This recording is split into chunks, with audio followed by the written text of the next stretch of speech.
बाप्पासाठी मंडळ एवढं करतं किंवा तुम्ही एवढे करता, तर कधीतरी तुम्हाला असं बाप्पाचा स्पर्श जाणवला आहे का? अशी कोणती गोष्ट आहे? बाप्पांचा स्पर्श मंडळात जे काम करणारे कार्यकर्ते आहेत,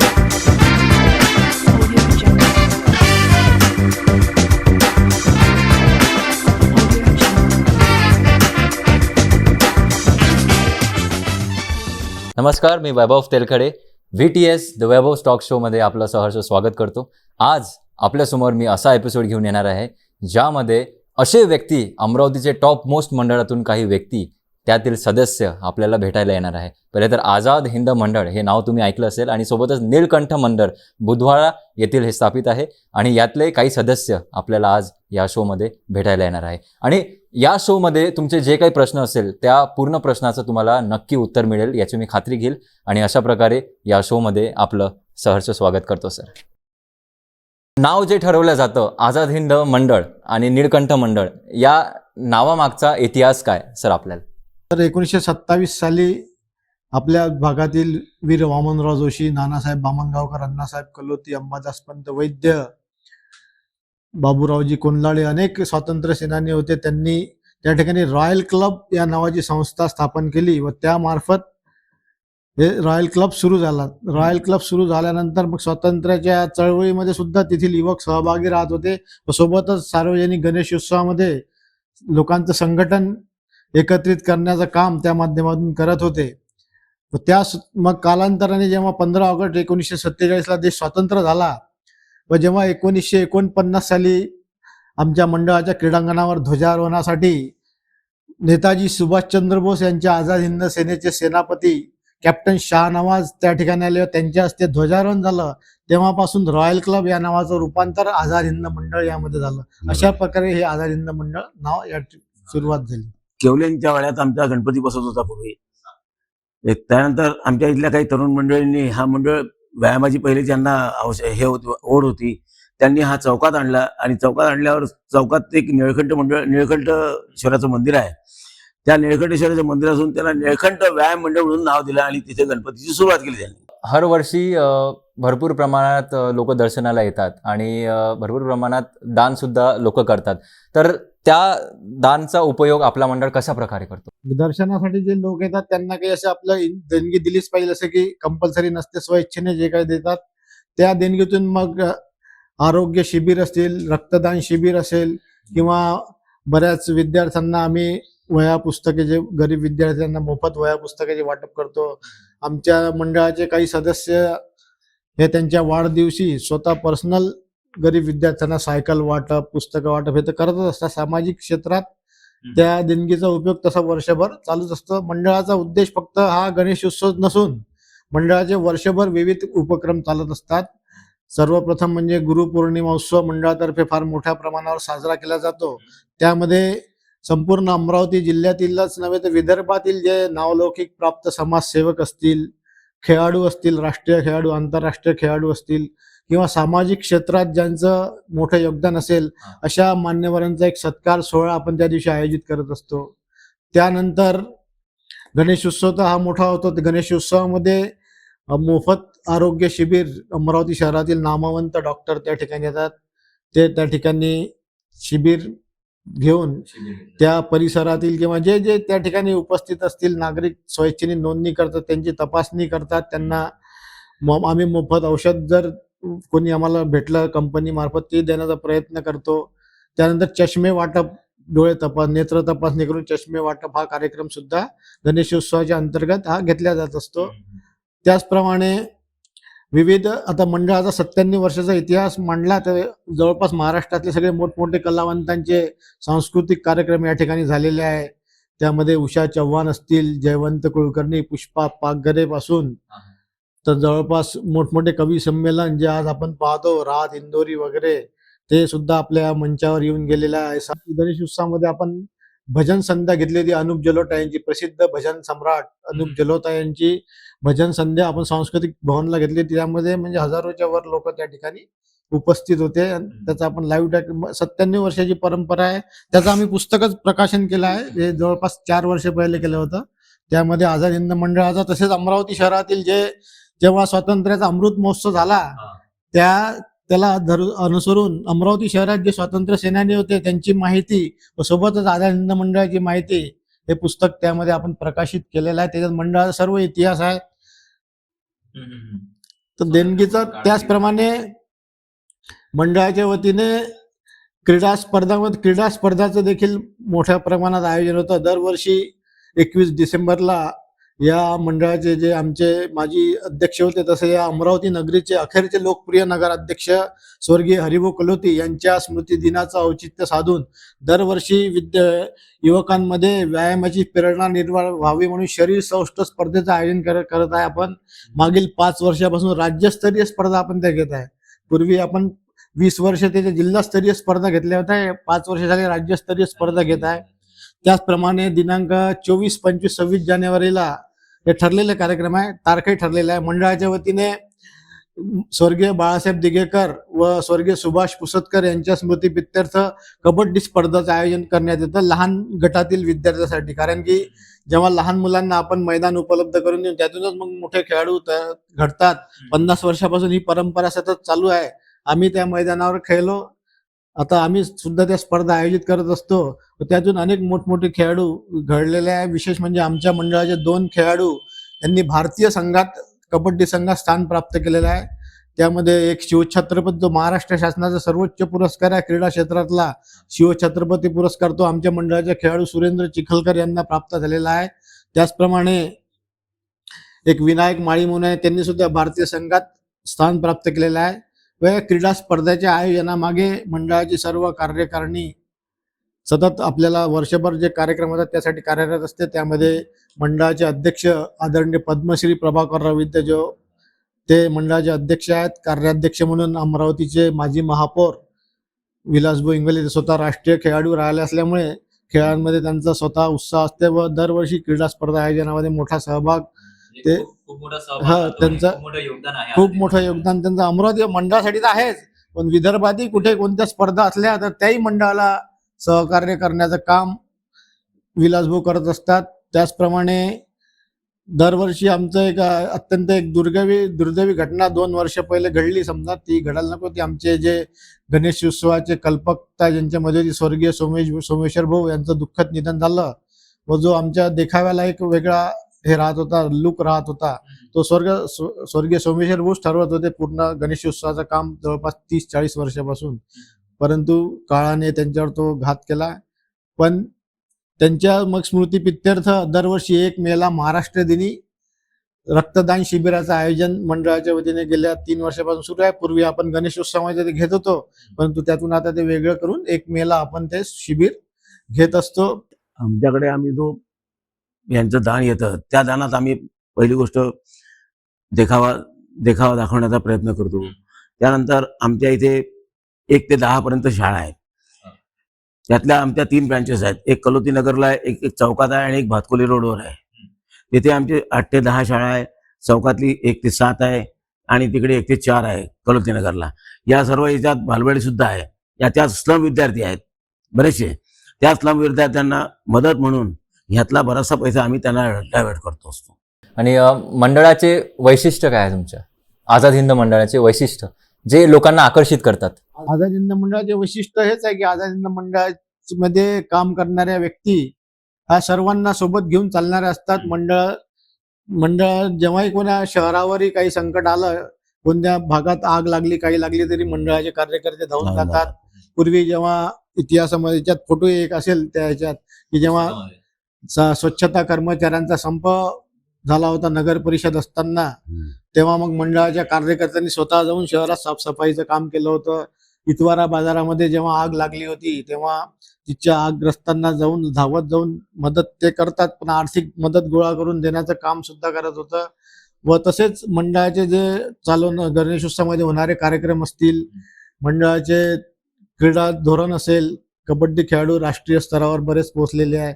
त्यानंतर मंडळाच्या याच्यातून मंडळाचे जसे आपण पाहिलं की मंडळाला मोठा इतिहास, स्वातंत्र्य सेनानी वीर वामनराव दादा, नानासाहेब बामणगावकर यांच्यापासून पिढ्या त्यांचं जे कार्य आहे आमच्या पूर्वजांनी केलेलं, ते कार्य एवढं मोठं आहे की त्यांच्याकडे पाहूनच लोक या मंडळाकडे आकर्षित होतात. तरुण पिढी सुद्धा त्या ठिकाणी आकर्षित होते.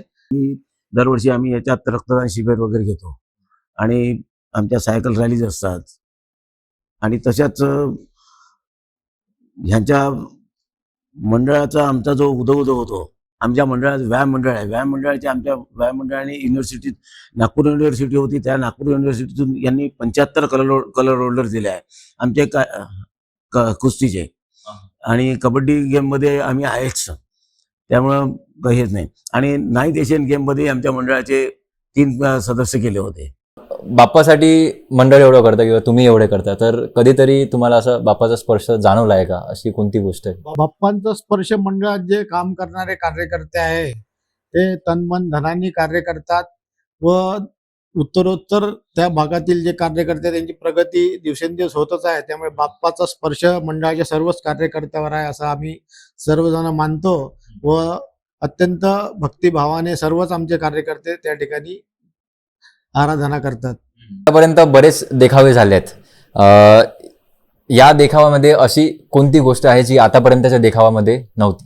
आता आमच्या मंडळाचं पहिले देखाव्याकडे जास्त कल राहत नव्हता. देखावे आमचे सामाजिक विषयावर राहत होते आणि मंडळाचे 10 दिवस सांस्कृतिक कार्यक्रमावर भर राहतात. त्यामध्ये मंडळातर्फे 2-3 नाटकं मंडळाचेच कलाकार त्या ठिकाणी सादर करत होते. त्यामध्ये नानासाहेब साठे असतील, प्रकाशभाऊ संगेकर असतील, त्यानंतर मंडळाचे जे कार्याध्यक्ष होते राजाभाऊ मोरे, ते दरवर्षी नाटकं त्या ठिकाणी बसत होते.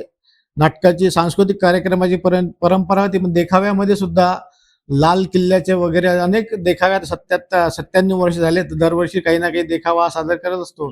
या वर्षीच्या देखाव्याचं वैशिष्ट्य सांगता येईल की यावर्षी आम्ही जवळपास देखावे तयार करताना प्लॅस्टर ऑफ पॅरिसचा उपयोग होतो, परंतु तो उपयोग बिलकुल टाळण्याचा प्रयत्न केला. फायबरच्या याच्यातूनच देखावे तयार करायचा प्रयत्न केला. हे वैशिष्ट्य या वर्षीचं राहील त्याच्यामध्ये. आपल्या या वर्षीचा देखावा काय आहे? यावर्षी आपला गुरुदेव दत्ताचे जे अवतार आहेत त्यांच्या अवताराच्या बद्दल जे अवतार आहे त्याच्या अवताराचा देखावा आतमध्ये राहील व समोर भव्य गुरु दत्ताची 20 फुटाची प्रतिमा राहणार आहे. आतमध्ये गुरूंचे जे अवतार आहे, कारंज्याचं आपलं नरसिंह सरस्वती महाराज, गाणगापूरचे महाराज आणि स्वामी समर्थ महाराज, हे 3 मेन अवतार आपण त्या ठिकाणी दाखवण्याचा प्रयत्न केलेला आहे. ही गोष्ट धार्मिक देखाव्याची आम्ही सुरुवात केली होती. अष्टविनायक पासून सुरुवात केली होती आम्ही. अष्टविनायक मध्ये आमचं तुमचं कन्याकुमारी दर्शन, वैष्णोदेवी दर्शन, तिरुपती बालाजीचं दर्शन, अशा भरपूर आम्ही हे केलं आहे. त्यात यावर्षीचा जो देखावा आहे, हा यावर्षीचा देखावा आमचा खाटू श्याम मंदिराचा आहे राजस्थानच्या, आणि याचा साकारणार आहे आमचा तो दीपक पवार म्हणून आहे, अकोल्याचे जे आर्टिस्ट आहेत ते साकारणार आहे.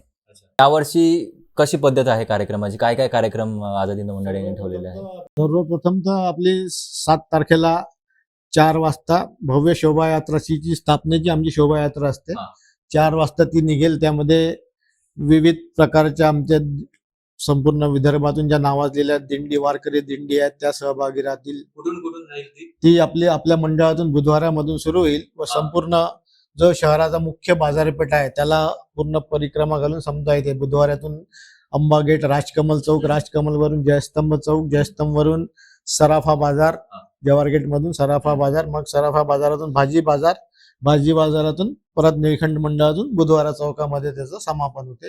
अशी ती शोभायात्रा असते. त्यामध्ये जवळपास 500 महिला सुद्धा आमच्या मंडळाच्या सहभागी राहतात. महिला मंडळ, आझाद हिंद महिला मंडळ जे आहे कार्यरत, त्यांच्या महिलांचा सुद्धा या ह्याच्यात जोरदार सहभाग असतो. त्यांचं एक जवळपास 200 ते 250 महिलांचं टाळ नृत्य एक आहे वारकरी टाईप, त्यांनी सुद्धा त्यांची सराव सुरू आहे. मंडळाचे जवळपास 100 युवकांचं लेझिम नृत्य, आपलं जे महाराष्ट्राचे लोकप्रलुक नृत्य लेझिम, त्याचे सराव करतात. आणि आपले जे शहरामध्ये बरेच आता आपण पाहतो की युवकांना ढोल पथककडे जास्त अट्रॅक्शन आहे.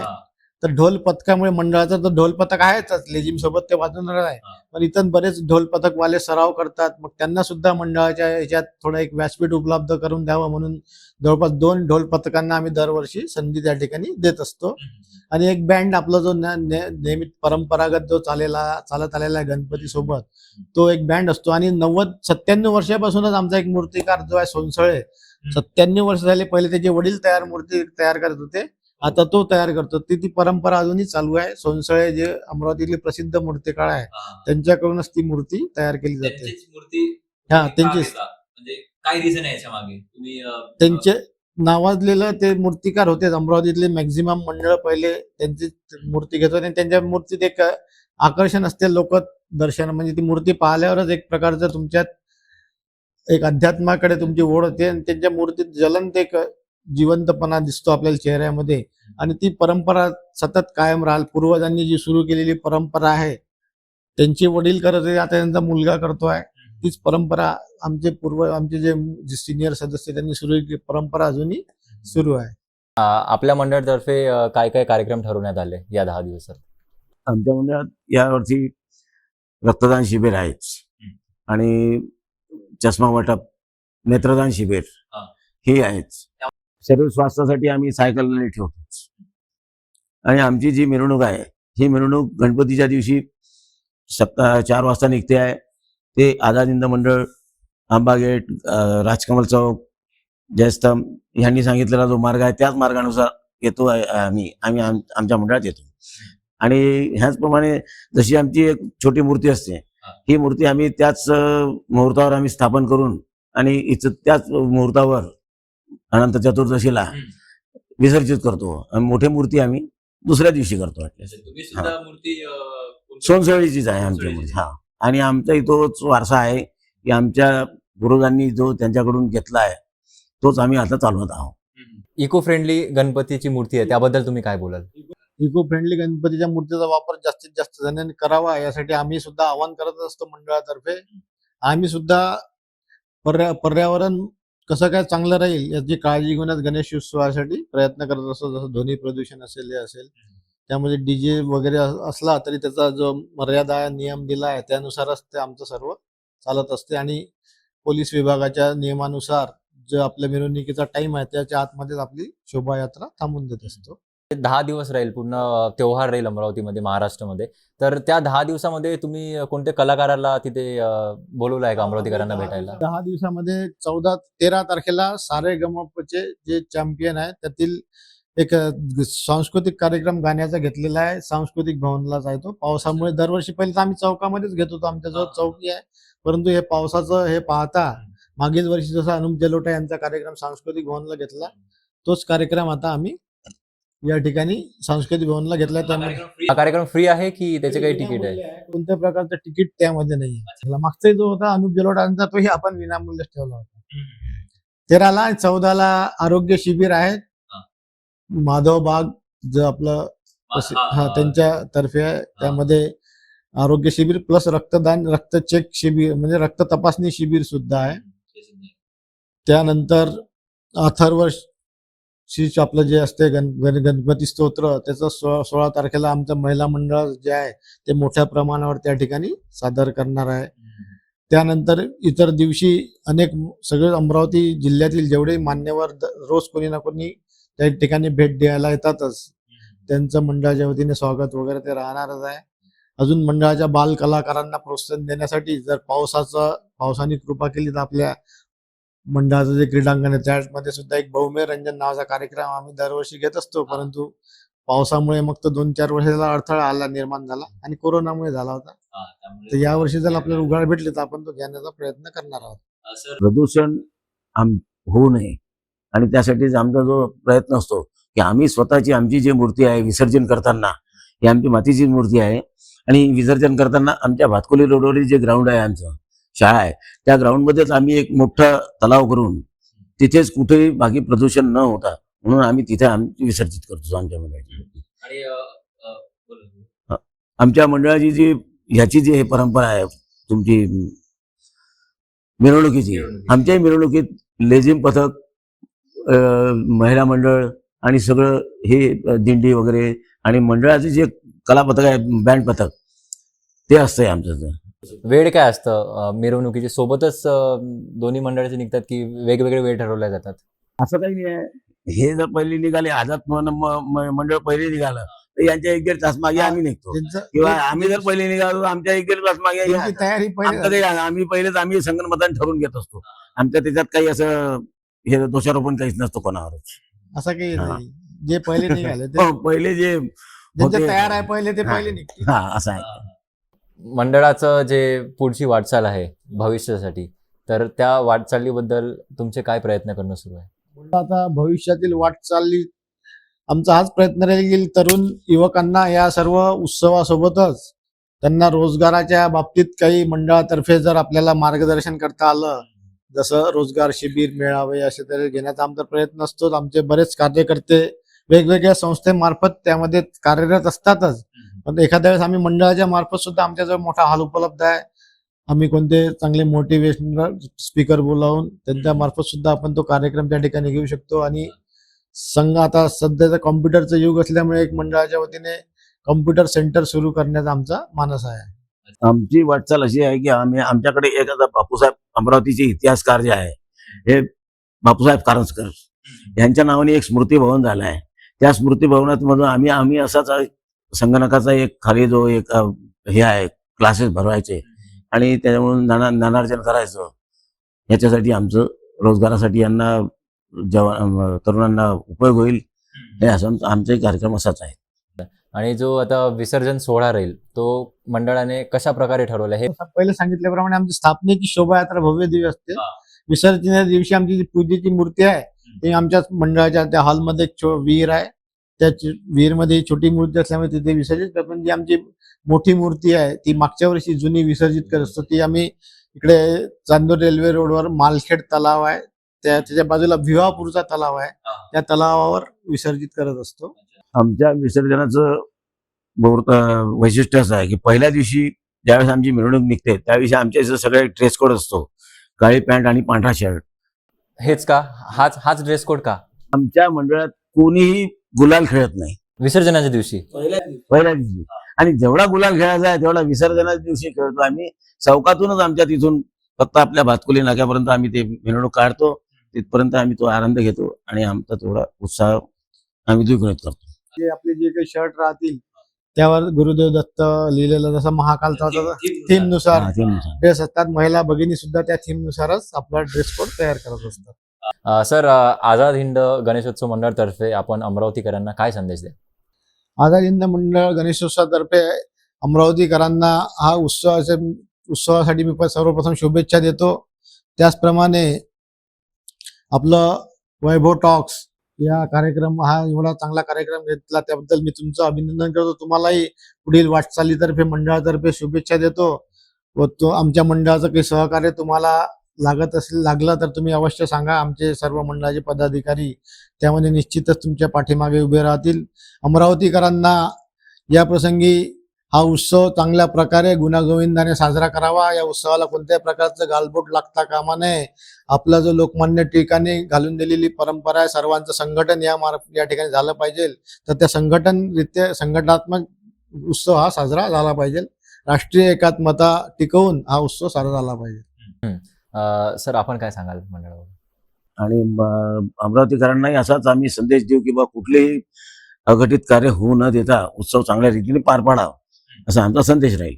तर आझाद हिंद मंडळ आणि नीळकंठ मंडळ या दोन्ही मंडळाने 24 यावर्षी छानसे देखावे सादर केले आहेत आणि तो देखावा पाहायला आपण सगळे नक्की जा. आणि सर, आपण आपला महत्त्वाचा वेळ काढून मंडळातून वेळ काढून इथे उपस्थित राहिले. खूप खूप धन्यवाद. आपण या शोला आले. आणि this programme is powered by the BDS studio, Banjara dance studio from Amravati. तर भेटूया आपण पुढच्या मुलाखतीत. खूप खूप धन्यवाद.